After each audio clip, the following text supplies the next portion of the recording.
ওয়ালিল্লাহি মুলকুস সামাওয়াতি ওয়াল আরদ, আসমান এবং জমিনের বাদশা হলেন আল্লাহ। আসমান জমিনের বাদশা কে? ওয়ালিল্লাহি মুলকুস সামাওয়াতি ওয়াল আরদ, আসমান এবং জমিনের বাদশা হলেন আল্লাহ। আল্লাহু আলা কুল্লি শাইইন কাদির, আর আল্লাহ সকল বিষয়ের উপরে সর্বশক্তিমান। ইন্না ফি খালকিস সামাওয়াতি ওয়াল আরদি ওয়াক্তিলাফিল লাইলি ওয়ান নাহার, আল্লাহ বলতেছেন নিশ্চয় আসমান এবং জমিনের সৃষ্টি, ওয়াক্তিলাফিল লাইলি ওয়ান নাহার, রাত এবং দিনের পরিবর্তন। আসমান এবং জমিনের সৃষ্টি, রাত এবং দিনের পরিবর্তন, লায়াতিল লিউলিল আলবাব, এইগুলোর ভিতরে জ্ঞানীদের জন্য নিদর্শন আছে, বুদ্ধিমানদের জন্য নিদর্শন আছে। বুদ্ধিমানদের জন্য নিদর্শন আছে, জ্ঞানীদের জন্য নিদর্শন আছে। আসমান জমিনের সৃষ্টির ভিতরে, রাত এবং দিনের পরিবর্তনের ভিতরে। এবার আল্লাহ রাব্বুল আলামিন বুদ্ধিমানদের পরিচয় দিচ্ছেন। খেয়াল করেন কারা বুদ্ধিমান।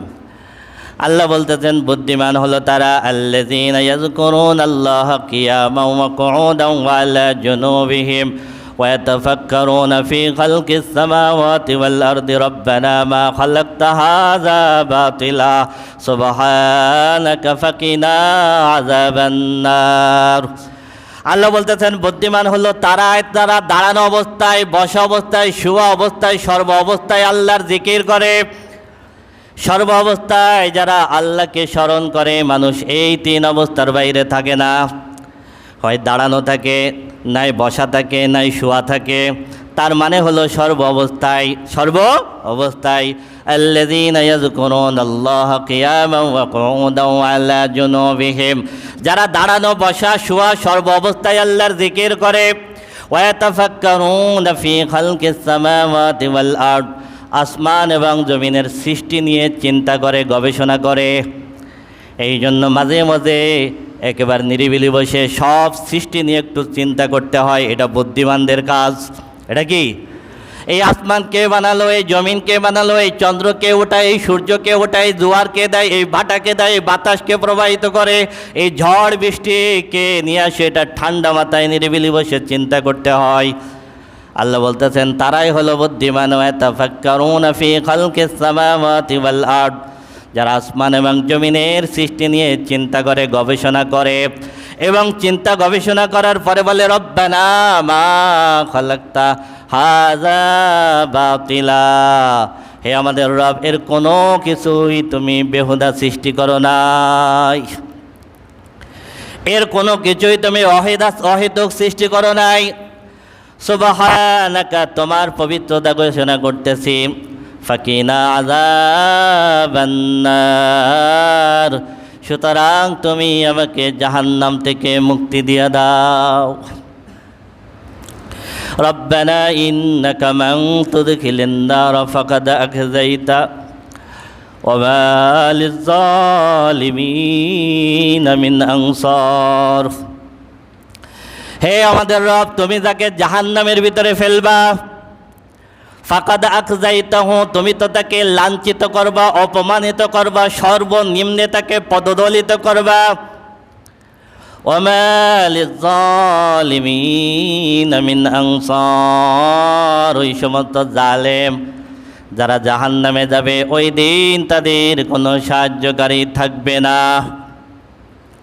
বুদ্ধিমানরা বলে রব্বানা ইন্নানা সামিনা মুনাদিয়ান ইউনাদি লিল ঈমানি আন আমিনু বিরাব্বিকুম ফাআমান্না রব্বানা ফাগফির লানা যুনুবানা ওয়া কাফির আন্না সাইয়্যাতিনা ওয়া তাওফানা মা'আল আবরার।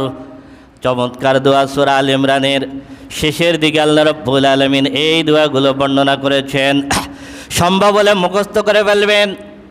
বুদ্ধিমানরা বলবে রব্বানা ইন্নানা সামিনা মুনাদিয়ান ইউনাদি লিল ঈমানি আন আমিনু বিরাব্বিকুম ফাআমান্না, হে আমাদের রব, আমরা শুনেছি একজন আহ্বায়ক আমাদেরকে ডেকেছে আর বলেছে তোমরা আল্লাহর প্রতি ঈমান আনো। আমাদের রসুল আমাদেরকে ডেকেছেন আর বলেছেন আল্লাহর প্রতি ঈমান আনো। রসুলের ডাকে সাড়া দিয়ে আমান্না, তোমার প্রতি ঈমান আনলাম। ফাগফির লানা যুনুবানা, আমাদের গুনাহগুলো মাফ করে দাও।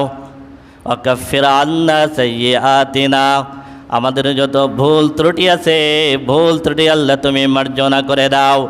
ওয়া তাওয়াফানা মাল আবরার, তোমার নেক বান্দাদের অন্তর্ভুক্ত করে আমাদের মৃত্যু দাও। আমাদের মৃত্যু যেন নেক বান্দাদের মৃত্যু হয়, আমাদের মৃত্যুর সাথে সাথে যেন তোমার নেক বান্দাদের অন্তর্ভুক্ত হয়ে যেতে পারি। রব্বানা ওয়া আতিনা মা ওয়া'আদতানা আলা রুসুলিক ওয়া লা তুখজিনা ইয়াউমাল কিয়ামাহ। হে আমাদের রব, তোমার রাসূলের কাছে তুমি যেই জান্নাতের ওয়াদা করেছো সেই জান্নাত তুমি আমাদের জন্য পূরণ করে দাও। রব্বানা ওয়া আতিনা মা ওয়া'আদতানা আলা রুসুলিক ওয়া লা তুখজিনা ইয়াউমাল কিয়ামাহ। আল্লাহ, আখিরাতে তুমি আমাদেরকে লাঞ্ছিত আর অপমানিত করো না। ইন্নাকা লা তুখলিফুল মিআদ, নিশ্চয় তুমি ওয়াদা ভঙ্গকারী নও। আল্লাহ বলতেছেন, বুদ্ধিমানরা যখন এই দোয়া আল্লাহর কাছে করে, ফাস্তাজাবা লাহুম রাব্বুহুম, আল্লাহ রাব্বুল আলামিন তাদের দোয়ার জবাব দিচ্ছেন। সুবহানাল্লাহ। আল্লাহ রাব্বুল আলামিন তাদের ডাকে সাড়া দিচ্ছেন, দিয়ে বলতেছেন, আন্নী লা উযিউ আমালা আমিলিম মিনকুম মিন যাকারিন আও উনসা বা'দুকুম মিন বা'দ। আমি রাব্বুল আলামিন তোমাদের সঙ্গে ওয়াদা করতেছি, তোমাদের ভিতর থেকে যারা নারী এবং যারা পুরুষ তোমরা যে নেকির কাজ করবা, আমি রাব্বুল আলামিন তোমাদের এক ফোঁটা নেকির কাজও বিনষ্ট হতে দেব না। সুবহানাল্লাহ। তোমরা যা নেকির কাজ করবে আমি রব্বুল আলামিন কড়াই গণ্ডায় তোমাদেরকে পুরস্কার দিয়ে দেব।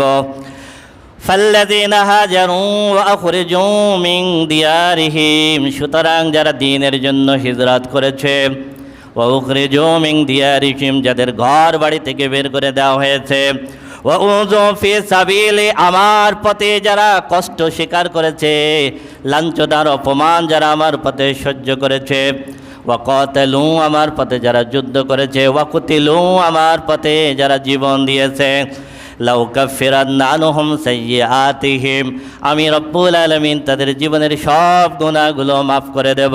সুবহানাল্লাহ। ওয়ালাউদখিলান্নাহুম জান্নাতিন তাজরি মিন তাহতিহাল আনহার, আর আমি রব্বুল আলামিন অবশ্যই তাদেরকে এমন জান্নাতের ভিতরে ঢুকাবো যেই জান্নাতের নিচ দিয়া নহর প্রবাহিত।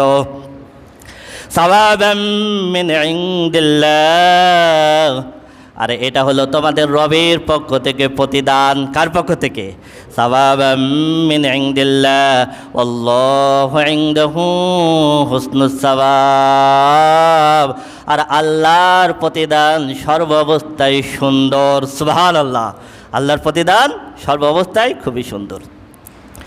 লা ইয়াগুররান্নাকা তাকাল্লুবাল লাযীনা কাফারু ফিল বিলাদ মাতাউন কালিলুন সুম্মা মাওয়াহুম জাহান্নাম ওয়া বিসাল মিহাদ। আল্লাহ বলতেছেন, যারা দুনিয়ায় দ্বীনের পথে চলে না ওরা দুনিয়ায় খুব শান শৌকাতে থাকবে। আল্লাহ বলতেছেন, ওদের গাড়ি হবে, বাড়ি হবে, ওরা ডাক্তার হবে, ইঞ্জিনিয়ার হবে, এমপি হবে, মন্ত্রী হবে, তারা অন্যায়ের পরে অন্যায় করতে থাকবে, দুনিয়ায় তারা আলিশান জীবনযাপন করবে। লা ইয়াগুররান্নাকা তাকাল্লুবাল লাযীনা কাফারু ফিল বিলাদ, এই দুনিয়ার বুকে তাদের আরাম এসে চলা তোমার অন্তরকে যেন ধোকায় ফেলে না দেয়। কি বলতেছেন আল্লাহ? খবরদার ওইটাকে দেখে তুমি বিগড়াই যেও না। তাদের যারা অবাধ্য, যারা আল্লাহর পথে চলে না, ওদের দুনিয়ার আরামায় দেখে তোমার অন্তর যেন পরিবর্তন না হয়ে যায়। মাতাউন কালিলুন সুম্মা মাওয়াহুম জাহান্নাম, এটা হলো দুনিয়ার খুব সামান্য ভোগের জিনিস, এরপরে আমি রব্বুল আলামিন উপুড় করে ওদেরকে জাহান্নামের ভিতরে নিক্ষেপ করব। ওইটা দিয়ে তুমি বাগড়ে যায় না। ওদেরকে আমি দুনিয়ায় খুব সামান্য ভোগ করতে দিচ্ছি, এরপরে উপুড় করে জাহান্নামের ভিতরে ফেলবো। ওয়ামাওয়াহুম জাহান্নাম ওয়া বিসাল মিহাদ, আর সেই বাসস্থান কতই না নিকৃষ্ট। লাকিনাল্লাযীনা তাকাউ রাব্বাহুম লাহুম জান্নাতুন তাজরি মিন তাহতিহাল আনহারু খালিদিনা ফিহা, তবে যারা আল্লাহকে ভয় করে তাদের জন্য তাদের রবের কাছে আছে এমন জান্নাত, যেই জান্নাতের নিচ দিয়া নহর প্রবাহিত। এই জান্নাতের ভিতরে তারা ঢুকবে আর কোনো দিন বের হবে না। নুজুলাম মিন ইনদিল্লাহ ওয়া মা ইনদাল্লাহি খায়রুল লিল আবরার। এই পুরস্কার, এই উপহার হবে রবের পক্ষ থেকে, আর রবের পক্ষে যেটা আছে সেটা নেককারদের জন্য অনেক উত্তম। সুবহানাল্লাহ। ওয়া ইন্না মিন আহলিল কিতাবি লামান ইউমিনু বিল্লাহি ওয়া মা উনজিলা ইলাইকুম ওয়া মা উনজিলা ইলাইহিম খাশিঈনা লিল্লাহি লা ইয়াশতারুনা বিআয়াতিল্লাহি সামানান কালীলা উলাইকা লাহুম আজরুহুম ইনদা রাব্বিহিম ইন্নাল্লাহা সারিউল হিসাব।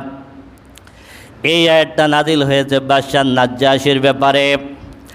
মুসলমানরা যখন আবিসিনিয়ায় হিজরত করেছিল, তখন এই বাদশাহ নাজ্জাশী, খ্রিস্টান নাজ্জাশী মুসলমানদেরকে আশ্রয় দিয়েছিলেন। বিশাল ঘটনা। মক্কার কাফেররা এই মুসলমানদেরকে আনার জন্য যখন গেছিলেন, বাদশাহ নাজ্জাশী যখন ইসলাম সম্পর্কে জানলেন, তখন তিনি মুসলমানদের নিরাপত্তা দিয়েছিলেন আর বলেছিলেন, তোমরা আমার দেশে শান্তিতে থাকবে। নিশ্চয় মুহাম্মদ সাল্লাল্লাহু আলাইহি ওয়াসাল্লাম হলেন আল্লাহ প্রেরিত রাসূল। সুবহানাল্লাহ। এই বাদশাহ নাজ্জাশী যখন ইন্তেকাল করলেন, অধিকাংশ তাফসীরবিদের মতে তিনি ইসলাম গ্রহণ করেছিলেন। বাদশাহ নাজ্জাশী যখন ইসলাম গ্রহণ করলেন, তখন জান্নাতুল বাকির পাশ থেকে সরাসরি ইথিওপিয়া, তার মানে আবিসিনিয়া, বর্তমান ইথিওপিয়া, আল্লাহ রাব্বুল আলামিন রাসূলের জন্য এই জান্নাতুল বাকির পাশ থেকে ইথিওপিয়া পর্যন্ত এই বাদশাহ নাজ্জাশীর লাশ পর্যন্ত আল্লাহ রাব্বুল আলামিন রাসূলের জন্য ফাঁকা করে দিলেন। সুবহানাল্লাহ। এই বাদশাহ নাজ্জাশীর লাশ সামনে নিয়ে রাসূল আকরাম সাল্লাল্লাহু আলাইহি সাল্লাম জানাজার নামাজ পড়েছিলেন। অনেকে এইটা দিয়ে দলিল দেন গায়েবানা জানাজা। কি বলেন? ইসলামে আসলে গায়েবানা জানাজা নাই। গায়েবানা জানাজা রাজনীতিবিদরা আবিষ্কার করেছে। সোজা কথা বলে দিলাম। ইসলামে গায়েবানা জানাজার যে একটা দলিল দেওয়া হয়, এর দুইটা ব্যাখ্যা। এক নম্বর হলো আল্লাহ রাব্বুল আলামিন নাজ্জাশীর লাশ রাসূল সাল্লাল্লাহু আলাইহি ওয়াসাল্লামের সামনে এনে দিয়েছিলেন, এক। দুই নম্বর হলো নাজ্জাশী এমন জায়গায় মৃত্যুবরণ করেছিলেন যেখানে তার জানাজা পড়ার মতো কেউ ছিল না। তার মানে এমন জায়গায় যদি কেউ মারা যায়, কোনো মুসলমান যদি এমন জায়গায় মারা যায় যেখানে তার জানাজা দেওয়ার মতো কেউ নাই, শুধুমাত্র তার জন্য জায়েজ। কিন্তু যার একবার জানাজা হয়েছে, হওয়ার সুযোগ আছে, এমন জায়গায় যেখানে জানাজা হবে সেখানে গায়েবানা জানাজার সুযোগ নাই। তার মানে গায়েবানা জানাজা আমরা রাজনীতিবিদরা আবিষ্কার করেছি। দুই নম্বর একাধিক জানাজা, এটাও রাজনীতিবিদরা আবিষ্কার করেছে। একাধিক জানাজার বিধান ইসলামে নাই। হ্যাঁ, একাধিক জানাজা একটা ক্ষেত্রে হতে পারে। দূরে কোথাও কোনো ব্যক্তি মারা গেছে, তার অভিভাবকরা জানে না, পরিবারের সদস্যরা জানে না, তারা সেখানে একবার জানাজা পড়ে ফেলছে। বোঝা গেছে? তার মানে হলো পরিবারের লোকজন জানে না, পরিবারের অনুমতি ছাড়া যদি কারোর জানাজা হয়ে থাকে, পরবর্তীতে পরিবারের লোকজন জানাজা পড়তে পারবে। কিন্তু পরিবারের লোক যদি একবার জানাজা পড়ে, পরিবারের লোক যদি জানাজার অনুমতি দেয়, তাহলে তার দ্বিতীয় জানাজা পড়া যাবে না। বুঝাতে পারছি? তার মানে হলো পরিবারের লোক যদি জানাজা পড়ে বা অনুমতি দেয়, তাহলে তার দ্বিতীয় জানাজা নাই। এটাও আমরা রাজনীতিবিদরা চালু করছি। তা আল্লাহ রাসূল যখন বাদশাহ নাজ্জাশীর জানাজা পড়লেন, তখন অনেকে বলা লাগলো, এমন ব্যক্তির জানাজা পড়তেছে যার লাশ সেখানে নাই, আর সে মুসলমান হয় নাই। খ্রিস্টানের জানাজা পড়ছে মুহাম্মদ সাল্লাল্লাহু আলাইহি সাল্লাম, আমাদের নাসারার জানাজা পড়ছে। আল্লাহ রাব্বুল আলামিন আয়াত নাজিল করতেছেন যে আহলে কিতাবদের ভিতর থেকে এমন কিছু মানুষ আছে যারা আল্লাহর প্রতি ঈমান এনেছে। সুবহানাল্লাহ। তার মানে আয়াত প্রমাণ করে নাজ্জাশী আল্লাহর প্রতি ঈমান এনেছিলেন। তারা আল্লাহর প্রতি ঈমান এনেছে। যারা আপনার প্রতি নাজিলকৃত কিতাব বিশ্বাস করে, পূর্বের কিতাবগুলো বিশ্বাস করে, খাশিঈনা লিল্লাহ, যারা আল্লাহকে ভয় করে, যারা আল্লাহর আয়াত বিনামূল্যে, অল্প মূল্যে যারা বিক্রি করে নাই, তাদের জন্য আল্লাহর দরবারে আছে পুরস্কার। সুবহানাল্লাহ। ইয়া আইয়ুহাল্লাযীনা আমানু ইসবিরু ওয়াসাবিরু ওয়ারাবিতু ওয়াত্তাকুল্লাহা লাআল্লাকুম তুফলিহুন। হে ঈমানদারগণ, ধৈর্য ধারণ করো, ধৈর্যের উপরে অটল থাকো, দিনের পথে তোমরা পাহারাদার হয়ে যাও। আল্লাহকে ভয় করো, তাহলে আশা করা যায় তোমরা সফল কাম হবে। সুবহানাল্লাহ।